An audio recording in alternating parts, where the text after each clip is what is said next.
I mean, that supply chain that we're dealing with right now, it could potentially be a hazard in the future. And so thinking about where the API attacks are coming from, in the last year, Akamai sees about 33% of the internet traffic every day.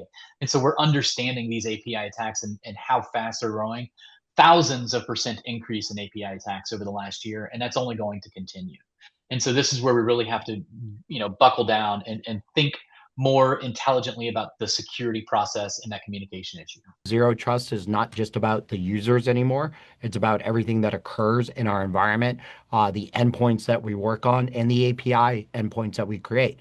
And then it's fundamental to understand that when you publish an API, oftentimes we see people publish them publicly or share keys in a manner that jeopardizes the security of those keys. They're shared in a way that the adversary could then get the API key and then exploit it very quickly. We want to share for research purposes, for interoperability purposes, for public health information, but we still need to make sure that we are doing what we can to protect all of that information.